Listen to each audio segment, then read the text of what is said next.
Mais uma vez até você e hoje trazendo como convidados 3 alunos do ensino médio do Colégio Deon. Alunos que, através da disciplina de empreendedorismo, despertaram para um trabalho com marketing digital, empreendedorismo e marketing digital. E eles vão nos contar um pouco da experiência que foi a disciplina e também como eles têm usado como recursos para a sua vida aquilo que aprenderam nessa disciplina. Laura, João, Gabriel, muito bem-vindos. É uma satisfação enorme para o colégio poder trazer aqui vocês, porque vocês representam o esforço de toda uma equipe, né, de tudo aquilo que os professores fazem e que acreditam dar resultado na vida de vocês. E é muito legal poder recebê-los para poder bater esse papo e nada melhor do que vocês contarem para as pessoas que estão nos assistindo qual é o impacto da disciplina e do colégio na vida de vocês. E eu quero começar aqui, se vocês me permitem, com a Laura, já perguntando, Laura, o que significou para ti a disciplina de empreendedorismo? O que chamou a atenção, o que tu gostou, o que foi impactante na tua vida? Eu acredito que quando eu comecei com as aulas do professor Kleber, eu acho que me despertou um interesse tão grande na área do financeiro. Eu não posso trabalhar por conta do colégio, então eu pensei, bom, como que eu vou fazer dinheiro trabalhando com algo que eu goste? A partir das aulas do professor Kleber, eu fui despertando um interesse muito grande, porque eu trabalhava com algo que eu gostava e na área que eu estava apresentando, eu estava me identificando muito. Então, por exemplo, quando eu comecei os serviços, eu, por exemplo, fiz uma logo de uma empresa e o elogio, a satisfação que eu trouxe para o meu cliente me incentivou a continuar. E o colégio me proporcionou isso, através das aulas, né, claro. E acho que o empreendedorismo na escola é muito importante para os demais alunos também. Porque talvez até para um futuro próximo, alguns se interessem nessa área, sabe? Uhum. E João, na tua vida, como é que entrou em empreendedorismo? Primeiramente, muito boa tarde. É muito gratificante estar aqui, para a gente poder conversar um pouquinho mais, distribuir, né, e compartilhar o nosso conhecimento. Eu creio que a disciplina de empreendedorismo, pelo menos na minha vida, ela veio como um complemento. Um complemento que foi 90% de tudo que a gente está levando hoje. Eu já tinha um 10% de uma ideia de querer fazer, de tentar fazer acontecer. Eu nunca fui um filho que teve tudo na mão, né? Com certeza, minha mãe nunca deixou faltar nada, me deu tudo do bom e do melhor. Mas eu não sou do filho de tipo, ô mãe, me dá R$50, e a mãe pega e me dá, sabe? Eu nunca tive isso, né? Sempre ganhei ali, tinha o dinheiro que eu ganhava e era aquilo ali que eu tinha. Era aquele pouquinho ali que eu tinha e eu tinha que saber administrar. Então, eu diria que a palavra-chave para mim foi ambição, não ganância, né? Essa palavra, talvez ambição tenha sido demonizada hoje atualmente, né? Mas ambição é aquela fome, aquele apetite de sempre querer ter mais e querer chegar mais longe. E o colégio me proporcionou, me deu mais ambição e mais apetite para chegar mais longe. Que bom. E você, Gabriel? O Gabriel também é bem badalado nas redes sociais, né? Faz vídeos bem interessantes. Como é que foi, Gabriel, para ti essa disciplina de empreendedorismo? O empreendedorismo, ele reacendeu para mim, tipo, a vontade de empreender. Porque eu já tinha feito isso durante a pandemia e tudo mais, só que algumas coisas acabaram dando errado e eu simplesmente desisti. E quando veio a eletiva para escolher lá no 9º ano, eu vi empreendedorismo e tipo, eu lembrei das coisas que eu já tinha feito. E eu pensei, tipo, por que eu desisti? E eu vi que foi por coisa boba que tinha dado errado. E no fim, as aulas do Kleber que curou, digamos assim, alguns bloqueios meus, como, por exemplo, de falar em público e tudo mais, que alguns trabalhos ele falava e ele dava totalmente liberdade. Ele falava comigo, tipo assim, vai de boa, se tu errar, só começa de novo. E foi um tipo de coisa que melhorou muito a minha vida, fora desse âmbito até do empreendedorismo. É muito legal a gente perceber, você que nos assiste, né, que eles pescaram a ideia da disciplina de empreendedorismo, que é, de fato, fazer com que o aluno perceba o quanto pode gerenciar a sua vida numa futura carreira. Não significa que o que eles estão fazendo hoje vão fazer no futuro. Alguns aqui querem fazer medicina, outros querem fazer administração, mas em todas as áreas nós precisamos empreender. Não dá para imaginar que, por eu seguir a área de empreendedorismo, eu necessariamente tenho que ser empresário, né? Em todas as áreas a gente precisa empreender. E alguns de vocês já atuam no mercado de trabalho, né? João, já está atuando? Como é que é isso? Como é que tu entrou? É fácil captar cliente, né? Porque talvez as pessoas olhem para vocês e digam assim, tiveram sorte. Mas eu particularmente não acredito em sorte, eu acredito em esforço, né? Exatamente. Como é que foi para você, João, conseguir esses clientes? Para mim, tudo começou no ano de 2022, há muito tempo atrás. Nossa, bastante tempo. Começou no ano de 2022, no finalzinho do ano, que foi onde veio a formatura do 9º ano, né? Eu via minha mãe se esforçando tanto para pagar minha formatura e eu não podendo ajudar com R$1. E isso mexeu muito comigo, sabe? E me fez pensar que o próximo ano seria diferente. Inclusive, ela não sabe disso, mas foi só algo que passou na minha cabeça. Não, ano que vem vai ser diferente. Ficou sabendo agora. Ficou sabendo agora. Se ela tiver, né, me assistindo. Mas não vai assistir sim. E aí, no ano de 2023, eu comecei com uma mentalidade diferente. Que foi, claro, eu vou aproveitar a vida na medida do possível, com certeza não, né? Eu tenho um conceito diferente de aproveitar a vida do que a maioria das pessoas. Eu creio que é isso que nos torna diferente dos demais.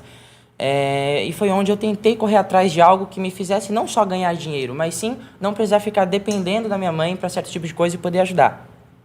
Hoje não ganho um caminhão de dinheiro, acho que ninguém daqui da gente ganha um caminhão de dinheiro. Não são ricos ainda. Não somos ricos ainda, mas poder dizer que temos as nossas próprias conquistas e conseguimos conquistar nossos objetivos sem a mão da nossa mãe ali, dos nossos pais sempre ali ajudando. E, claro, minha mãe sempre me ajuda, mas eu creio que grande parte do meu suporte hoje sou eu.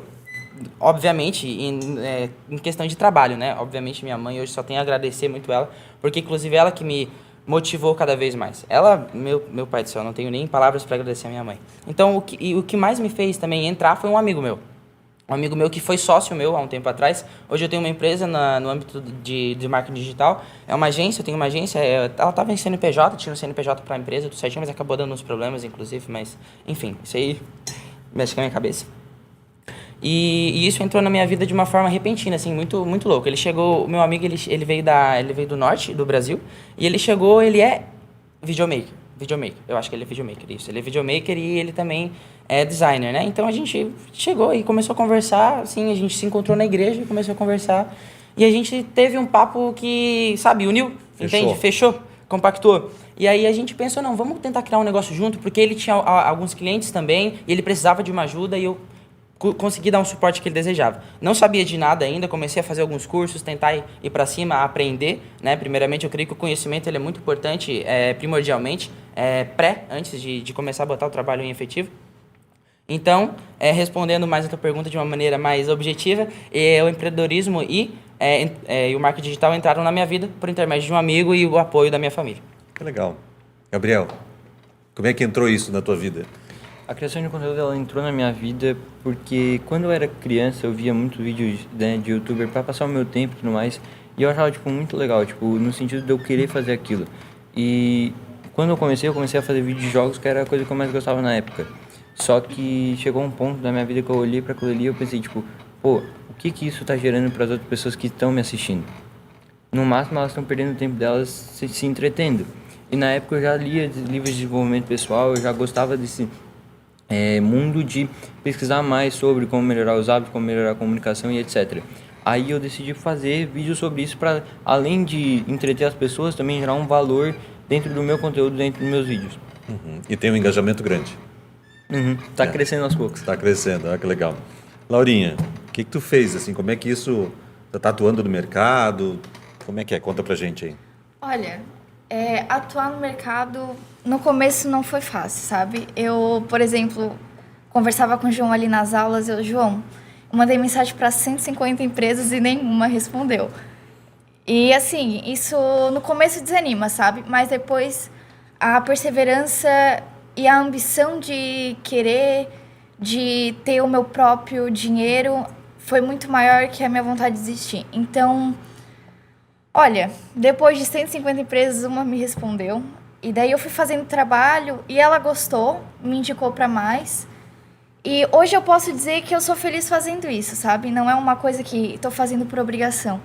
Eu faço porque eu gosto. E muitas vezes o empreendedorismo vai te decepcionar, porque não é sempre como a gente espera, não é flores. É um mar de decepções, mas também é um mar de investimentos e alegria, sabe? Estando dentro desse marketing digital. A caminhada que eu fiz até agora, ela é bem complicada, sabe? Porque às vezes o nosso tempo é pouco para aquilo que os outros precisam. Mas os trabalhos que eu fiz, eu sempre supri as necessidades do cliente. E nisso, os meus pais, meus familiares sempre me incentivaram. E eu continuo, sabe? É uma coisa que é incrível. Às vezes eu me vejo fazendo os trabalhos e eu me perco na felicidade, sabe? Em como agir nesse trabalho é gratificante para mim. É bom e muito importante perceber que vocês estão realizados naquilo que fazem, mas não abandonaram o estudo, não abandonaram a formação, porque tem muita gente hoje em dia que pensa assim, eu vou ser youtuber, vou trabalhar com marketing digital e vou ficar milionário, até porque talvez seja essa a ideia que alguns que foram por esse caminho deram certo, mas com certeza muita gente teve dificuldades, como a Laura disse, né? Mas para quem está nos assistindo, e talvez não tenha muito claro, eu queria que você explicasse o que é marketing digital.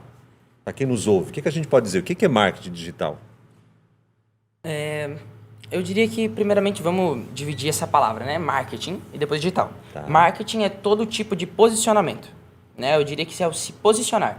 Por exemplo, um outdoor é um tipo de marketing, o que a gente está fazendo aqui é um tipo de marketing, o que a gente vê nas redes sociais é o tipo de marketing, e aí o que a gente vê nas redes sociais já entra como marketing digital. É o posicionamento de algo, de alguém, de uma empresa no âmbito digital, redes sociais e tudo mais. Uhum. E por que isso é importante para as empresas hoje em dia? Por que é importante? Quando vocês, por exemplo, conseguem um cliente, como é que vocês conseguem mostrar para a pessoa que é importante esse posicionamento? Interessante. Por que é importante esse posicionamento digital? Porque tudo hoje, né, se tu parar para analisar, tudo hoje roda na internet. A grande maior parte das pessoas hoje está na internet e às vezes nem liga uma televisão para assistir em casa. Né? Antigamente, as empresas se batiam para anunciar na televisão, para aparecer como grande marca num jogo de futebol e qualquer coisa desse tipo. Mas hoje é muito mais barato, por exemplo, tu anunciar numa rede social através do tráfego pago. Sai mais barato e tu alcança às vezes muito mais pessoas. Com R$5 tu alcança já cerca de 1.000 pessoas no Instagram se tu terminar simplesmente uma publicação.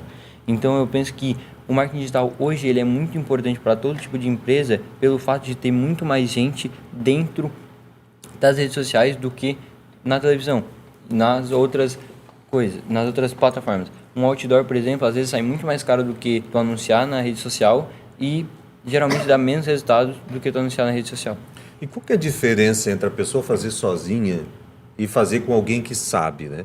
Porque todo mundo pode ter um perfil, né, nas redes sociais. Mas outra coisa é ter alguém que entende bem dessa logística, que entende de algoritmo, que entende de impulsionamento. Qual a importância para uma empresa? Que tipo de retorno tem alguém, por exemplo, se contratasse o serviço de vocês? Que retorno que uma empresa pode esperar do trabalho que vocês fazem de marketing digital? Primeiramente, a gente sabe que o marketing nas empresas é muito importante porque as empresas elas têm que ter uma identidade. Por exemplo, uma empresa que tem a sua própria logo, que ela apresenta credibilidade, ela vai ter uma visibilidade maior que uma empresa que não tem esse tipo de posicionamento, sabe? Uhum.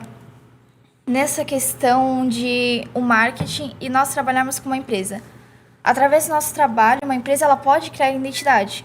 Por exemplo, nós vamos oferecer diversas logos para eles ter com base o que eles vão ser, criar a identidade deles mesmos.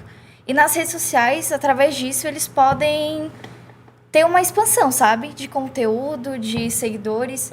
Então, por exemplo, eu vou numa pizzaria e a logo ali não é tão conhecida, não é um Instagram tão reconhecido, tem 100 seguidores. As pessoas vão procurar por um Instagram que tem o quê? 3.000 seguidores para mais, né? Então, nosso trabalho é o quê? É influenciar as pessoas a crescerem, as empresas a terem uma visibilidade maior, a ter uma... Como é que eu posso dizer? Um acréscimo, sabe? Uhum. Por exemplo, quem olha para esta logo do Deon, que está aqui como fundo do nosso ambiente aqui de gravação, é óbvio que olhar para esta logo vai lembrar colégio, vai lembrar Deon. Exatamente. O trabalho de vocês é fazer com que uma logo represente, né? De certa forma, parece que antigamente as pessoas liam mais textos. Hoje elas querem olhar e querem entender toda a mensagem. Isso. É interessante, eu vou voltar um pouquinho nas suas perguntas, tu acabou, né, fazendo avançando. Eles acabaram respondendo, eu fiquei ficando um pouco para trás. Mas tu falou ali sobre questão de como que eu vou fazer para o meu cliente ver que o meu trabalho é importante. Uhum. Eu creio que essa é uma das maiores dificuldades hoje do nosso trabalho. Por quê? Porque muitos donos hoje de empresas, eles são leigos nesse quesito, né? Quantas e quantas vezes a gente já foi fazer alguma reunião de trabalho e chega um velho de 70 anos, 60 e poucos anos, que acaba não entendendo muito como funciona esse tipo de posicionamento. E hoje a gente sabe que o que funciona não é mais panfletinho na rua, não é mais outdoor, a gente sabe que esse tipo de coisa não funciona mais. Se eu quiser, eu posso fazer um anúncio agora que chegue no Neymar. Eu consigo filtrar tudo, literalmente tudo. Rua, sexo, idade, o celular que ele usa, os tipos de gosto, porque tudo eu tenho na rede social. né? Então, hoje, com o tráfego pago, como o Gabriel falou, a gente consegue alcançar de uma forma muito mais abrangente e filtrada um público-alvo. Então, tu também tinha perguntado sobre captação de lead, né?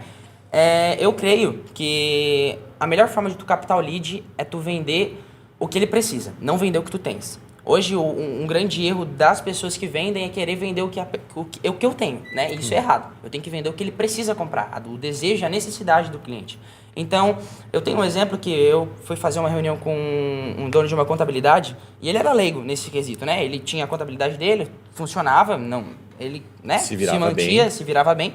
Porém, o Instagram dele era de doer o olho, assim, né? O posicionamento dele nas redes sociais, quando a gente fala Instagram, parece algo muito Mas superficial, é a rede né? do momento, né? Com certeza. O posicionamento dele nas redes sociais era depravante, não passava credibilidade. E como que eu ia falar pra ele e dizer pra ele que aquilo era importante?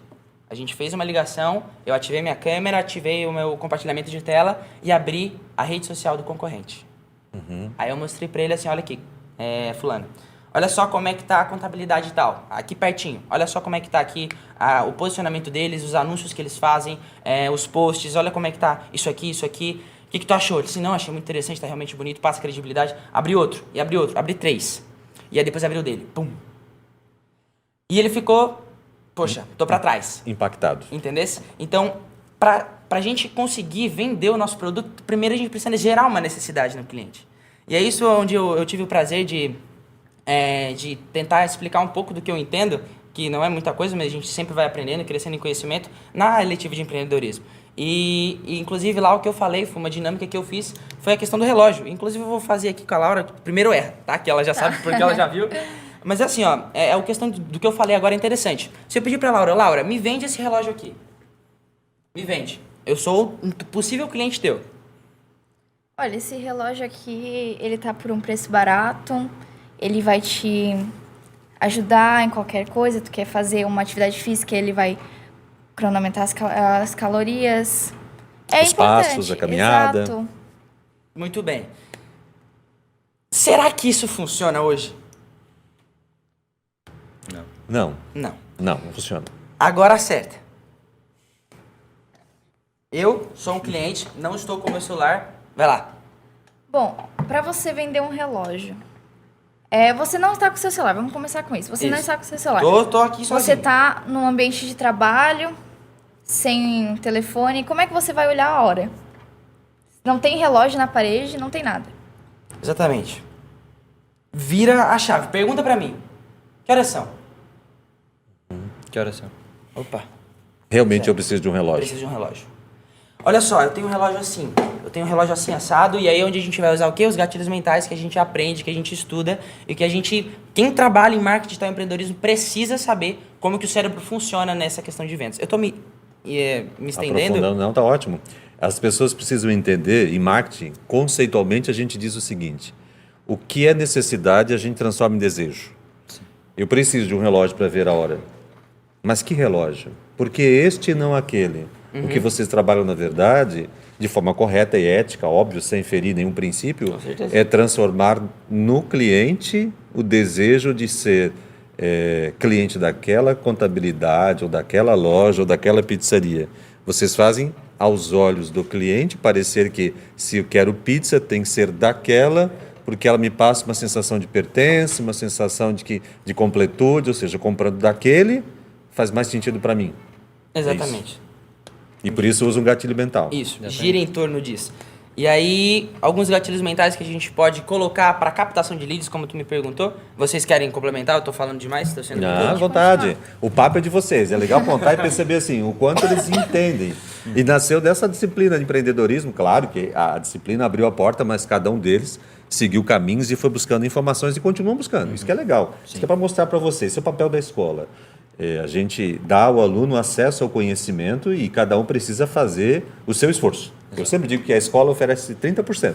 70% é com o aluno, é esforço, é busca. Exatamente. Porque muita gente teve a mesma aula que vocês tiveram, Só me interessou por isso. e vocês buscaram porque isso chamou, de alguma forma, a atenção de vocês. Com certeza. Né? Então, respondendo a tua pergunta, captação de cliente é hoje o que mais pega pra gente, né? Porque como a Laura falou, mandou mensagem para 150 empresas e uma ali deu retorno. E quando eu fui falar lá para a sala de empreendedorismo, eu falei que eu também mandei mensagem para 100 empresas, um monte. E apenas 2 me responderam. E essa é a chave, né? A persistência, com certeza, essa é a ambição. Mas quando a gente para estudar um pouquinho mais como que a gente pode chamar a atenção e fazer com que o nosso cliente entenda que aquilo é importante para ele, a gente capta a atenção dele. E aí é onde entram alguns gatilhos mentais que a gente acaba estudando e se aprofundando. Eu diria que um dos mais importantes, são 2, que eu considero os mais importantes, seria o de contraste e o de escassez. Gatilho de escassez seria que o meu produto ele não é infinito. Ele vai acabar uma hora, ou ele está prestes a acabar, ou ele não vai permanecer por tanto tempo por esse valor. Por exemplo, aqui eu tenho o meu celular, esse celular aqui eu comprei e eu tô querendo vender ele, mas assim, daqui a pouco ele vai ser vendido, tá? Eu não vou segurar muito ele, eu vou vender ele por R$1.000 agora, mas talvez eu possa vender ele para ti por R$900 se a gente conseguir fechar alguma coisa agora. Já engatei outro gatilho que seria o gatilho de contraste. Da urgência também. Gatilho de urgência, que seria o gatilho de contraste. O gatilho de contraste é o gatilho que eu vou mostrar para o meu cliente que o meu produto, por exemplo, ele é R$500. Mas na realidade ele custa 1.000. Se a gente começar a conversar agora, eu consigo fazer para ti por R$400. E se a gente fechar agora 350, tu leva até frete grátis. Um exemplo, com certeza. Estou dando um exemplo. Sim, então, sim. Muitas vezes alguém que é leigo se interessa pelo... como é que eu posso dizer? Pelo pacote da venda, não só pelo teu produto. Ele precisa ver que aquilo que ele está fazendo, cara, eu estou me saindo muito bem nessa negociação. Estou ganhando frete grátis. Exatamente. Eu estou ganhando nessa negociação. Eu tenho que fazer com que o cliente ache que ele está ganhando. Né? E quem está ganhando, na realidade, somos eu e ele. Só que ele precisa achar que ele está... Certo. Tu precisa gerar valor durante a tua fala para ele perceber que ele vai ganhar bem. Exatamente, e na realidade ele está ganhando. Só que qual é a ideia de alguém que está querendo comprar algo? Não, eu preciso realmente me sair bem nessa, né? Nós precisamos nos sair bem nessa, mas eu não preciso sair por trás. E o teu cliente não vai sair por trás, mas tu precisa dar a certeza que ele não vai sair. E esse é o mais difícil. Tem que dar a certeza que tu não é só uma pessoa que quer roubar o dinheiro dele. Exatamente, é a questão do rapport que a gente fala. A identificação. E de gerar identificação. Um exemplo disso, eu fui fazer uma reunião também com um cliente e antes de a gente fazer a ligação, eu perguntei algumas coisas sobre ele e ele era cristão, né? E eu também sou cristão, claro, cada um com a sua religião, mas eu sou cristão e aí quando eu soube que ele era, antes da nossa reunião, eu perguntei para ele se a gente podia fazer uma oração. Esse seria o rapport. Eu me identifiquei com ele e eu comecei fazendo uma oração. Ele disse, não, claro, com certeza, vamos começar com uma oração. Creio que é muito importante e interessante. Então aí eu comecei, eu orei, pedi a orientação de Deus para a nossa reunião e eu creio que isso gerou uma identificação nele e a gente fechou o negócio. Empatia, gerou empatia. Empatia, isso é rapport. Que legal isso. Vejam só, gente, quando a gente fala em empreender, e isso que eles estão dizendo vai para todas as áreas. Nós precisamos entender a cabeça de quem vai consumir os nossos produtos ou os nossos serviços. E hoje em dia, mais do que tudo, parece que a geração de vocês, né? Vocês têm que idade? 16? 16? Eu tenho 17 de diretor, então quando vocês nasceram eu já era diretor, né? Olha só, é difícil realmente, né? Nós é porque convivemos em meio a vocês e a gente tem uma cabeça um pouco mais aberta, mas quem tem um pouco mais de idade e, como o João disse, que é acostumado a vender lá com panfleto ou com outdoor, não entende essa lógica das redes sociais, né? E eu ia perguntar, mas vocês já disseram, talvez a maior dificuldade hoje seja a resistência que as pessoas têm em investir, acham que é bobagem, que não chega, né? Eu vou divulgar na televisão que chega a mais pessoas. Hoje não, né? Pelas redes sociais chega a muito mais gente e a um cliente direto, né? Exatamente. Quem tem potencial, por exemplo, para comprar... Eu digo isso pelo colégio, né? Quando a gente faz propaganda do colégio e faz impulsionado, a gente vai exatamente isso. Que público, que idade. Esses dias um professor me disse assim, Matiola, mas eu nunca vejo propaganda do pré-vestibular. Eu disse, claro, você não está à idade de fazer pré-vestibular. Não está direcionado para você. Para você o anúncio, claro. O anúncio não vai chegar a você mesmo. Agora, pegue um jovem que mora na cidade, que está terminando o ensino médio, tenha certeza que esse anúncio chegou lá, porque a gente patrocinou para isso. Sim, e esse é o objetivo do tráfego pago. É igual, por exemplo, a televisão, que muita gente antigamente pensava em fazer, botar a televisão, que eles se matavam na televisão. A televisão, ela abrange todos os públicos e muitos deles não vão estar nem aí para propaganda, porque eles só estão esperando terminar o comercial. Então, tipo, o tráfego pago, ele é bom porque ele é mais barato, ele alcança mais gente e ele alcança mais gente direcionado para o que tu quer vender. Por exemplo, não adianta de nada eu anunciar, por exemplo, o meu curso de procrastinação na televisão, que vai pegar um público bem abrangente. Agora, se eu pego e boto isso num tráfego pago, eu vou alcançar exatamente o público que sabe desse problema, que precisa de alguma solução para esse problema. Porque todo o produto, na verdade, é mera solução para determinado problema. Já que vocês estão falando aí, porque para quem é leigo e não sabe, o que é tráfego pago? Vamos dizer para as pessoas que estão nos ouvindo. Tráfego pago. Tráfego seria... Circulação de pessoas. Circulação, né? Quando a gente diz, tá com muito tráfego na rua, tá com muito o quê? Circulação de carro, né? Então, exato. Tráfego pago. Tráfego, temos duas classificações de tráfego. Temos o orgânico e o pago. O orgânico é o que o Gabriel faz, né? Que é o que ele posta no Instagram dele, que é os vídeos, os Reels, TikTok, que é todo o conteúdo que chega nas pessoas sem eu precisar pagar. Só com a questão do engajamento. E o tráfego pago é onde eu pago para aparecer. Esse seria a simplificação de tráfego pago. Claro que daí eu direcionaria o meu produto para o meu público, né? Por exemplo, eu fiz uma campanha de tráfego pago para uma contabilidade. E essa contabilidade, ela queria anunciar imposto de renda, a declaração do imposto de renda. Quem que eu vou alcançar? Eu vou alcançar adolescente? Não. Eu vou alcançar pessoas que ganham... um salário mínimo? Um salário mínimo? Não. Também não. Então, onde eu fiz vários testes de campanha, onde eu comecei a subir vários anúncios, testando os públicos, né? Onde a gente sabe que quem trabalha com tráfego pago nunca acerta de primeira. Quem acerta de primeira é realmente o deus dos anúncios, né? Então, a gente tenta várias vezes. Tentei com um tipo de público, não deu certo. Gerei 3 ou 4 leads ali, com conversas no WhatsApp, que era a conversão para X1, né? Que ele queria ali mandar mensagem no WhatsApp. Então, eu consegui só 3. Não, preciso de mais. Muitas pessoas viram e poucas se interessaram. Que isso? Estou filtrando meu público de uma maneira errada. E fui alterando o público até eu ter uma assertividade maior. Ou seja, eu gasto menos e alcanço mais e um público mais específico para aquilo que eu Com quero. custo por clique mais barato. Um CPC mais barato. Mas até tu chegar nesse ponto de querer realmente alcançar as pessoas, é bem difícil, né? Não, é complicado, É Tráfego uma pago coisa é mais que precisa complicado. ser bastante... exercer uma certa insistência, sabe? Perseverar naquilo. Pena que o nosso programa está chegando no final e uma coisa que eu acho que tem que ficar marcado, muito marcado para nós aqui da entrevista com os três não basta simplesmente você ter um celular na mão e na internet. Exatamente. Você precisa ter foco e estudar muito. Vocês viram quantos conceitos eles trouxeram aqui? Para quem entende de marketing, para quem estudou um pouco de marketing, sabe que de forma subliminar, subjacente a tudo isso que eles fazem, tem muito conceito, muito conhecimento sobre marketing, tem muito conceito sobre programação neurolinguística aqui, quando se fala de rapport, quando se fala da cabeça do cliente, quando se fala do conhecimento. E é isso que é legal no colégio, poder contribuir com essa percepção, com esse profissionalismo, né? Independente se vocês vão continuar trabalhando na área de marketing ou não, mas esse momento da vida de vocês deve estar sendo muito legal, né? Poder, assim, ver, inclusive, os frutos financeiros, porque isso não há problema, né? Do trabalho de vocês, realizar alguns sonhos a partir do trabalho de vocês, né? Sem tornar a vida de vocês uma agenda muito pesada, sem deixar de estudar, sem deixar de curtir a vida do melhor modo possível, né? Então, eu queria agradecer muito vocês, assim, por terem desprendido esse tempo para vir aqui. Se você que está nos acompanhando quiser seguir, a gente está deixando aí os contatos deles no programa também, no Instagram, sigam os três. Se você precisar de trabalho na área de marketing digital para a sua empresa, pode contar com o trabalho deles, que é fantástico e a gente aconselha, porque vão fazer um trabalho excelente. Então, assim, gente, muito obrigado vocês, de coração, por terem vindo aqui, por partilhar, e espero que a história de vocês seja estímulo também para muitos outros alunos, e mesmo se vocês forem convidados para falar sobre isso em outras escolas, eu tenho certeza que vocês vão poder compartilhar. Você que trabalha em escola e quer uma palestra interessante de jovem, falando para jovem, esses três aqui são, com certeza, um dos grandes orgulhos do Colégio Deon. Parabéns à família de vocês também por estar construindo aí seres humanos maravilhosos. Muito obrigado, viu? Nós voltamos na próxima semana com mais um Deon Videocast aqui pela UniTV de Tubarão, Colégio Deon e Fundação Inovesta Sul.